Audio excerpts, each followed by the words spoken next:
Time has surely flown since that iconic moment when Neil Armstrong left his lunar footprint. That fuzzy image of his one small step from the lunar module is so ingrained in our collective psyche, we hardly give it a second thought. So, what's the big deal with the moon, right? We've already made our mark there. Well, not quite. Even after the initial Apollo mission all those years back, the moon's origins remain shrouded in mystery. Interest and funding for lunar research waned post-moon landings. But now, the tide is turning with a resurgence of lunar curiosity. Private enterprises are designing moon getaways, China's got its eyes on lunar mining, and the scientific world is abuzz with chatter about a permanent moon base. It's the perfect moment to delve into the enigmatic sphere that orbits our planet, exploring its formation and its significance in human cultures throughout history. In this video, prepare to uncover the real story behind the USA-USSR space race, the moon as perceived by ancient civilizations, the breathtaking view experienced by Buzz Aldrin and Neil Armstrong, and the unique aroma of moon dust, and so much more. And so, fasten your seatbelts. Well, let's get started. From the dawn of human history, the moon has captivated our ancestors as they gazed upon the night sky. Across diverse landscapes, from the Eurasian steppes to the African plains, its enigmatic glow illuminated the darkness. Ancient civilizations, in their quest to understand the moon's existence, concocted tales and myths to explain its presence. Bereft of modern scientific knowledge, they attributed the heavenly body to the workings of divine entities and supernatural forces. Take, for instance, the Mahabharata, a 4th century BC Indian epic that accounted for eclipses through a captivating tale. Gods and demons, it narrates, once collaborated to create an immortality elixir. However, deceit prevailed as the gods betrayed the demons, seizing the elixir for themselves. Amidst the chaos, the demon Rahu infiltrated the gods' lair to reclaim the elixir, only to be exposed by the sun and moon. Enraged, the god Vishnu decapitated Rahu, condemning him to eternally pursue his celestial accusers. According to the legend, an eclipse occurs when Rahu's head ensnares either the sun or moon, temporarily engulfing them in darkness before they re-emerge through his severed neck. A paradigm shift occurred around the 6th century BC in ancient Greece, as humans began to explore the cosmos from a more rational perspective. Pioneering thinkers abandoned the notion of a God-orchestrated universe, embracing instead a world governed by material objects and natural laws. Some remarkable figures emerged during this period. Pythagoras of Samos, circa 570-495 BC, deduced Earth's spherical shape by studying lunar reflections, a crucial step in comprehending our cosmic surroundings. Later, Parmenides realized the moon merely reflected sunlight, while Aristarchus, in the 3rd century BC, accurately placed Earth within the solar system and endeavored to calculate the moon's distance from our planet. Using a geometric system based on lunar shadow traversal time, he derived impressively precise estimates that would later be refined by successive astronomers. Alas, with the rise of the Romans, superstition and mythology resurged, obscuring the early glimmer of Greek scientific enlightenment for centuries to come. As the 17th century dawned and telescopes were invented, an array of imaginative tales about the moon took flight. With newfound clarity of the lunar surface, it seemed as if a whole new world had emerged, prompting authors to conjure up tales of lunar life forms, bodies of water, and diverse landscapes. Some stories leaned heavily into the realm of fantasy. Francis Godwin, a 17th century historian, writer, and bishop, penned The Man in the Moon. It tells the tale of Domingo Gonzalez, who travels to the moon via a contraption attached to migratory swans. Upon arrival, he discovers a populated world with oceans and tall Christian inhabitants residing in a lunar utopia. Other science fiction narratives leaned closer to what astronomers would later envision. In 1865, French author Jules Verne released De la Terre à la Lune, in which pioneers journey to the moon aboard a capsule launched from a cannon, a concept not too dissimilar from space rockets. As the 19th century drew to a close and technology advanced, scientists grew increasingly skeptical of these whimsical lunar fantasies. Consequently, science fiction writers shifted their focus to more realistic possibilities of lunar exploration and potential discoveries. H.G. Wells, in his 1901 masterpiece The First Men in the Moon, conceived of an anti-gravity material to propel a spacecraft to the moon, foreshadowing the challenges astronauts would later face when escaping Earth's gravity. The novel's protagonists encounter a barren landscape strikingly similar to the actual lunar surface, save for the fantastical addition of an advanced insectoid species called selenites, dwelling beneath the moon's crust. In Russia, pioneering rocket scientist Konstantin Tsiolkovsky penned his own science fiction work, On the Moon, accurately depicting the experience of standing on the moon and the impact of low gravity on the human body. Stories such as these ignited the imaginations of countless aspiring astronomers, fostering dreams of lunar voyages. These science fiction fantasies sowed the seeds for the groundbreaking scientific advancements that would later come to fruition. In the aftermath of World War II, the United States found itself trailing the Soviet Union in the realm of space exploration. Both nations had recruited top rocket scientists from post-war Germany to advance their space programs, but the Soviets invested heavily in novel experiments and swiftly took the lead in the space race. On October 4, 1957, the Soviet Union made history by launching the first artificial satellite, Sputnik, into orbit. This small orb, equipped with 4 long antennae, circled Earth, broadcasting a series of beeps. Time magazine characterized this monumental achievement as the Soviets taunting the United States. The following month, the Soviets stunned the world once more by sending a dog named Laika into space.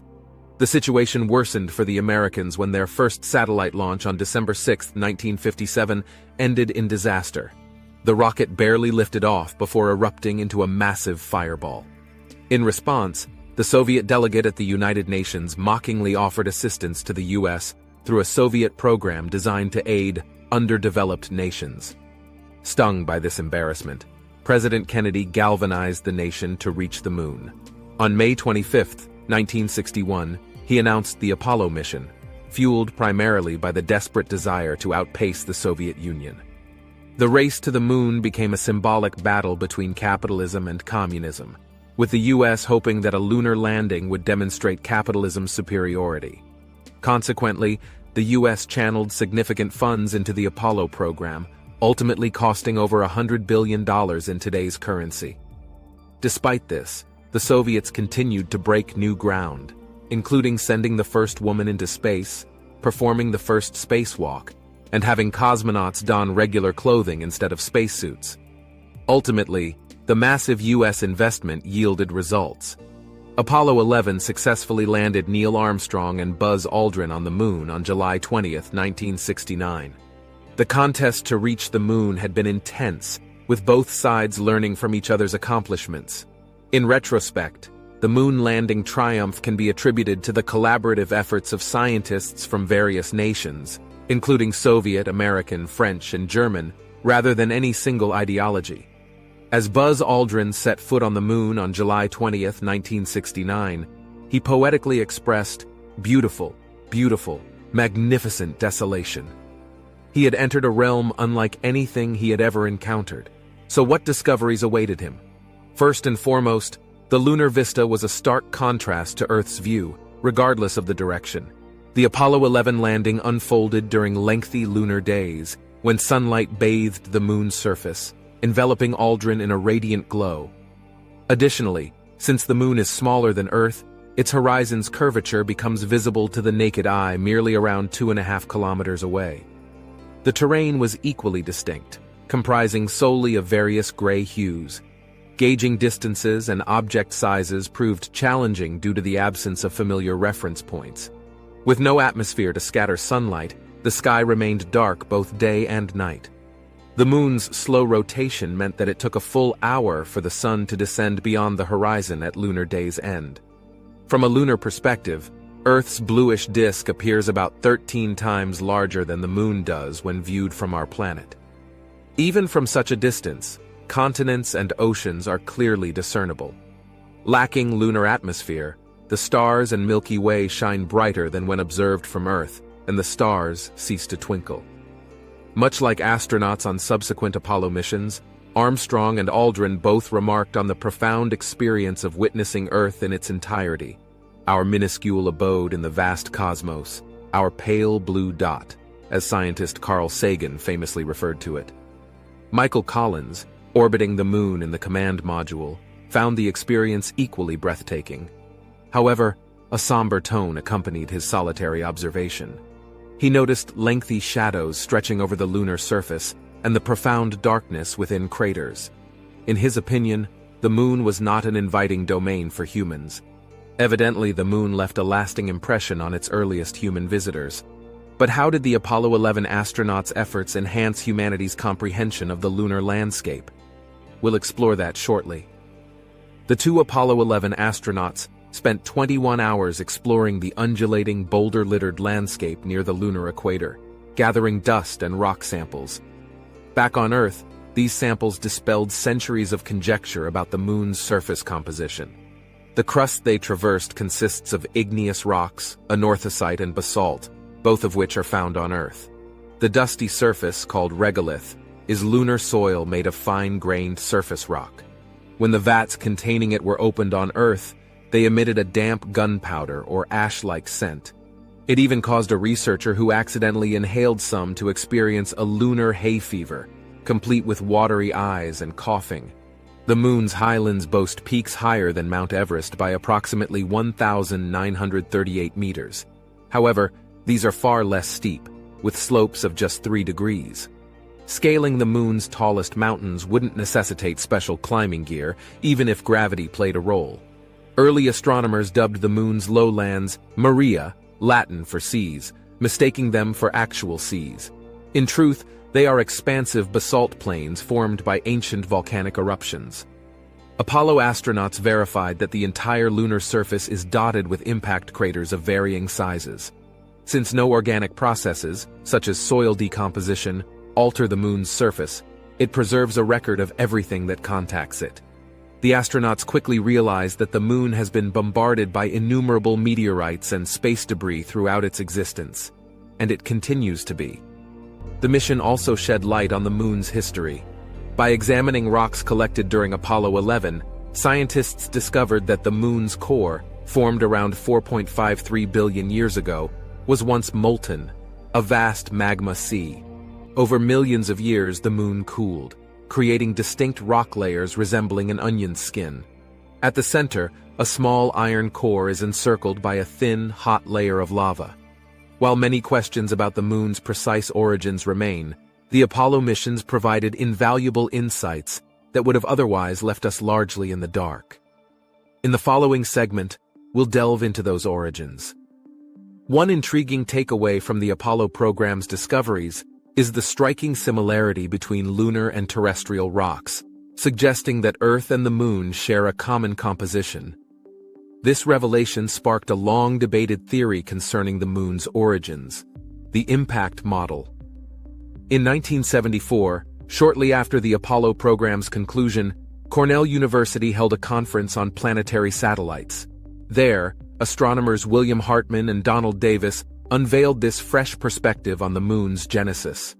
Hartmann and Davis proposed that around 4.51 billion years ago, a Mars-sized planet collided with Earth. This cataclysmic impact vaporized a significant portion of Earth's surface and the smaller planet, launching debris into Earth's orbit. This debris formed a whirling disk of matter that eventually coalesced into the moon. Despite its initial appeal, the impact model has faced scrutiny in the years since its introduction. Critics argue that if a planet crashed into Earth and the resulting debris fused to create the moon, then the moon should exhibit a blend of both bodies' compositions. However, the moon's striking resemblance to Earth challenges this notion. Regardless of where in the solar system the colliding planet originated, its chemical properties would have differed from Earth's, as evidenced by meteorite samples from Mars. As such, the impact model appears to falter under scrutiny. Contemporary science, however, suggests an alternative: the merger of two similarly sized planets, as opposed to a colossal impact. These planets would have spiraled around each other, with their immense gravitational forces eventually drawing them together to form Earth. The material from both planets would have thoroughly mixed, resulting in identical compositions. In this scenario, the Moon would have been born from a fragment that broke away from the still-forming planet. The reality is that we have yet to reach a definitive conclusion. One thing is certain: the future promises further revelations about our enigmatic lunar companion. Almost all living beings on Earth are in sync with the circadian rhythm, the regular pattern of day and night. This rhythm influences various biological processes, such as metabolism, growth, and feeding habits. However, some creatures, particularly those in the ocean, align themselves with the lunar cycle.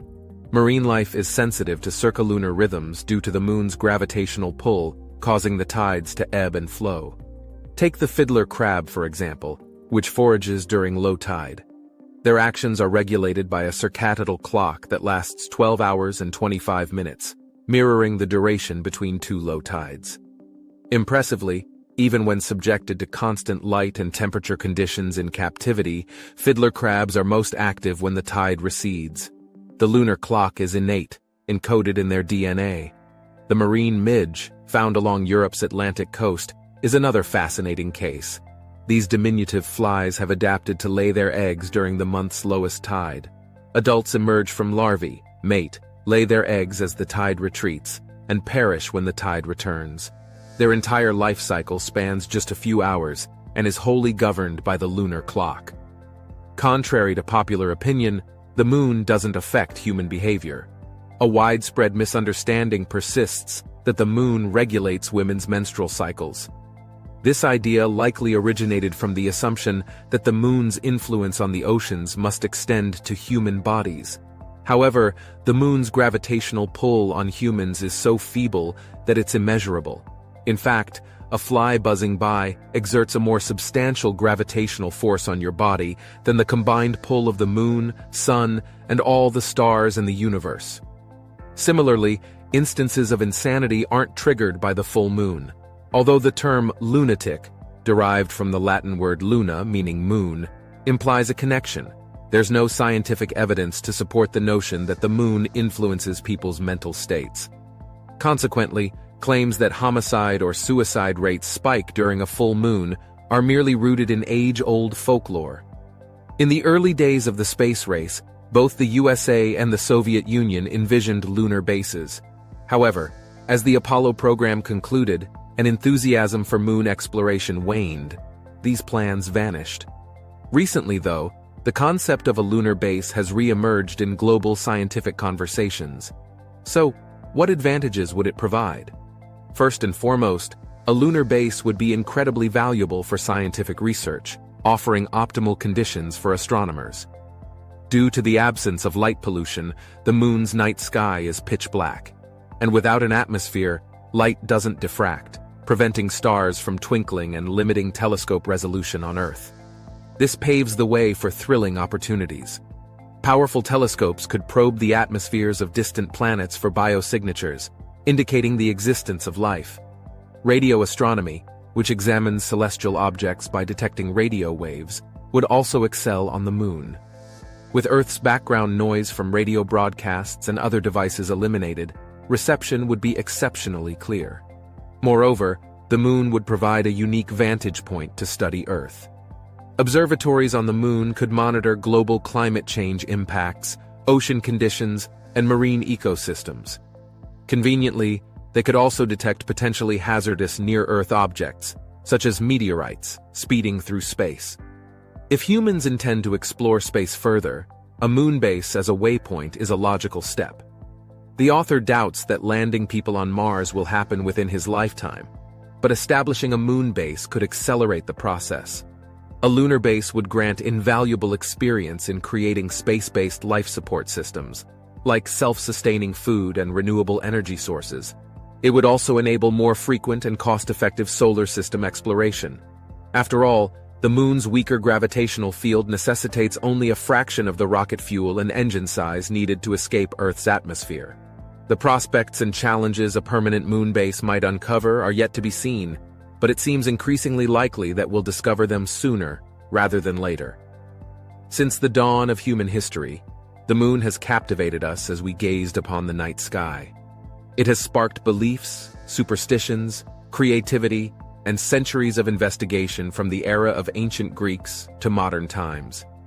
The 20th century witnessed a space race in the aftermath of World War II, as the Soviet Union and the United States vied for lunar dominance and scientific superiority, culminating in the groundbreaking Apollo 11 moon landing in 1969. That mission unveiled crucial insights that have shaped our understanding of the moon, paving the way for a new era of lunar and possibly even interstellar exploration, which now seems poised to commence. When do you think man will set foot on the surface of the moon again? Write your answers in the comments below the video. Also, we would be very grateful if you subscribe to our channel. It will help us a lot. We also encourage you to watch our other videos. See you soon.